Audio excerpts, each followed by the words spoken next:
Shirley easy കിച്ചണിലേക്ക് എല്ലാവർക്കും സ്വാഗതം. ഞാൻ ഇന്നൊരു സ്പോഞ്ചി മിൽക്ക് കേക്കാണ് ഉണ്ടാക്കുന്നത്. അപ്പോൾ അതെങ്ങനെ ഉണ്ടാക്കുന്നതെന്ന് നമുക്ക് നോക്കാം. നമുക്കപ്പോൾ ഈ കേക്ക് ഉണ്ടാക്കുന്ന ഈ പാത്രത്തിലേക്ക് ഇച്ചിരി എണ്ണ തൂത്ത് കൊടുക്കാം. ഞാൻ ഈ കേക്ക് ഗ്യാസേ വെച്ചാണ് ഉണ്ടാക്കുന്നത്. ഞാൻ ഓവനിലൊന്നും വെച്ചിട്ടല്ല ഇത് ഉണ്ടാക്കുന്നത്. നമുക്ക് പെട്ടെന്ന് ചെയ്തെടുക്കാവുന്ന ഒരു കേക്കാണിത്. നല്ല സ്പോഞ്ചി ആയിട്ടുള്ള ഒരു കേക്ക് ഉണ്ടാക്കാം നമുക്ക്.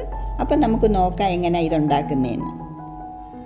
അപ്പം നമ്മൾ ഈ എണ്ണ തൂത്ത് കഴിഞ്ഞിട്ടേ കുറച്ച് മൈദാപ്പൊടി അതിനകത്തിട്ട് ആ പാത്രം മൊത്തം ഒന്ന് മിക്സ് ചെയ്ത് കൊടുക്കണം. നമ്മുടെ കേക്ക് അടിക്ക് പിടിക്കാതിരിക്കാൻ വേണ്ടിയാണ് നമ്മൾ അങ്ങനെ ചെയ്യുന്നത്. അപ്പം നമുക്കിനി ബാക്കി കാര്യങ്ങളൊക്കെ ചെയ്യാം. അപ്പം ഈ കേക്കിന് വേണ്ടി ഞാൻ ഒരു 250 ഗ്രാം മൈദയാണ് എടുക്കുന്നത്. അതായത് ഒരു 1.5 കപ്പ് മൈദയാണ് ഞാൻ ഇതിനെടുക്കുന്നത്. ഞാൻ ഇതിനകത്ത് മുട്ടയൊന്നും ചേർക്കുന്നില്ല. നമ്മൾ ബേക്കിംഗ് പൗഡറും ബേക്കിംഗ് സോഡയൊക്കെ മാത്രമേ ഞാനിതിന് ചേർക്കുന്നുള്ളൂ. നിങ്ങൾ എൻ്റെ ചാനൽ കാണുകയാണെങ്കിൽ എൻ്റെ ചാനലിന് സബ്സ്ക്രൈബ് ചെയ്യാൻ മറക്കല്ല. ലൈക്കും കമൻറ്റും ഇടണം. നിങ്ങളുടെ പ്രോത്സാഹനം ഉണ്ടെങ്കിൽ എനിക്കൊരു മോട്ടിവേഷനുള്ള എൻ്റെ ചാനൽ മുന്നോട്ട് കൊണ്ടുപോകാൻ. അപ്പം നമ്മൾ ഇതിനകത്ത് ഒരു 1.5 സ്പൂൺ ബേക്കിംഗ് പൗഡറും ഒരു 1/2 ടീസ്പൂണ് ബേക്കിംഗ് സോഡയാണ് ചേർക്കുന്നത്. അപ്പം നമുക്ക് ഈ കേക്ക് ഉണ്ടാക്കാൻ ആവശ്യമായിട്ടുള്ളത് ഒരു 200 ഗ്രാം ഷുഗറാണ് ഞാൻ ഇതിനെടുത്തേക്കുന്നത്. 1/2 കപ്പ് ഓയിലാണ്, സൺഫ്ലവർ ഓയിലാണ് ഞാനിത് എടുത്തേക്കുന്നത്. അപ്പം നമുക്കിതൊന്ന് മിക്സ് ചെയ്യാം. ഇത് രണ്ടും കൂടെ ചേർത്ത് നല്ലവണ്ണം മിക്സ് ചെയ്തിട്ട് നമ്മൾ എടുത്ത് വെച്ചേക്കുന്ന ആ പൊടി ഉണ്ടല്ലോ, മൈദയുടെയൊക്കെ പൊടി, അത് കുറേശ്ശെ ഇട്ട് നമുക്കിതിനകത്ത് ബീറ്റ് ചെയ്തെടുക്കാം.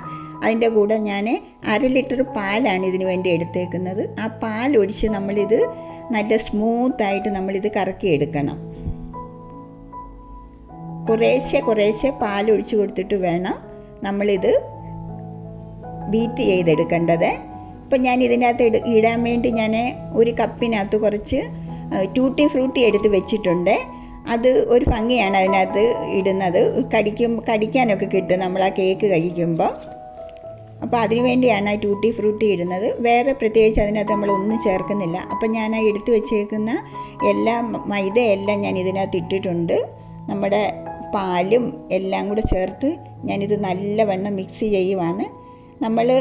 നമ്മുടെ കയ്യിൽ ഈ വിസ്ക് ഒന്നുമില്ലെങ്കിൽ തന്നെ നമ്മൾ വീട്ടിലുള്ള നമ്മുടെ തവി കൊണ്ട് പോലും നമുക്കിത് കലക്കി എടുക്കാവുന്നതാണ്. ഞാനിതിനകത്ത് 1 സ്പൂൺ വാനില എസൻസ് ആണ് ഒഴിക്കുന്നത്. അപ്പോൾ ഇതെല്ലാം കൂടെ ചേർത്ത് നമുക്കിതൊന്ന് മിക്സ് ചെയ്തെടുക്കാം നല്ലവണ്ണം. ഞാൻ ഒരു പാൻ അടുപ്പേ വെച്ചിട്ടുണ്ട്. ഒരു 10 മിനിറ്റ് ഞാൻ അതിനൊരു മീഡിയം സ്ലോയിൽ വെച്ച് അതൊന്ന് ചൂടാക്കിയിട്ടേക്ക് ഇടണം. എന്നിട്ട് വേണം നമുക്ക് ഈ ബാറ്ററി ശരിയാകുമ്പോൾ അതിനകത്തോട്ട് നമ്മുടെ കേക്കിൻ്റെ ബാറ്ററി എടുത്ത് വെക്കേണ്ടത്. അപ്പം ഇതിൻ്റെ കൂടെ ഞാൻ ഒരു മുറി നാരങ്ങയുടെ നീരൊഴിക്കുന്നുണ്ട്. ഇതെല്ലാം കൂടെ നമുക്കൊന്ന് മിക്സ് ചെയ്തെടുക്കണം. നല്ലവണ്ണം വേണ്ട കറക്റ്റായിട്ട് നമ്മുടെ കേക്കിൻ്റെ ബാറ്ററി റെഡി ആയിട്ടുണ്ട്. ഒരു നുള്ള് ഉപ്പും കൂടെ ഞാൻ ഇതിൻ്റെ കൂടെ ലാസ്റ്റ് ചേർക്കുന്നുണ്ട്. നമ്മുടെ ആ മധുരമൊക്കെ ഒന്ന് ബാലൻസ് എടുക്കാൻ വേണ്ടിയാണ്. കൂട്ടത്തിൽ ഞാൻ എടുത്തു വെച്ചേക്കുന്ന ആ ടൂട്ടി ഫ്രൂട്ടിയും കൂടെ എടുത്തിട്ടുണ്ട്.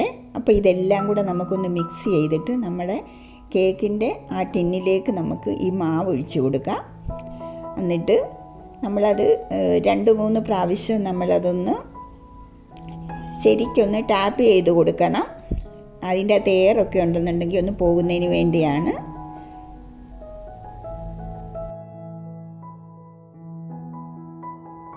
അപ്പം നമ്മുടെ കയ്യിൽ ഇപ്പോൾ ഈ പാൻ പോലെയുള്ള പാത്രമൊന്നും വേണമെന്നില്ല.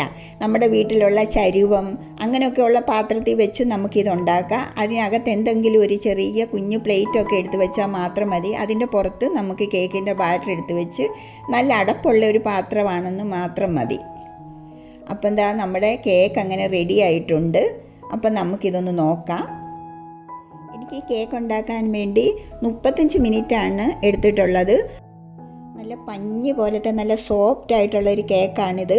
അപ്പം നിങ്ങളും ഇത് വീട്ടിൽ ചെയ്ത് നോക്കണം. നല്ല വലിയ ചിലവുകളൊന്നും ഇല്ലാത്ത ഒരു കേക്കാണ്. അപ്പം നമ്മൾ ആ കേക്ക് കട്ട് ചെയ്യുമ്പോൾ നല്ല സ്മൂത്തായിട്ട് കട്ടായിട്ട് വരുന്നുണ്ട്. നല്ല പഞ്ഞി പോലെ നിങ്ങൾക്ക് കാണാം.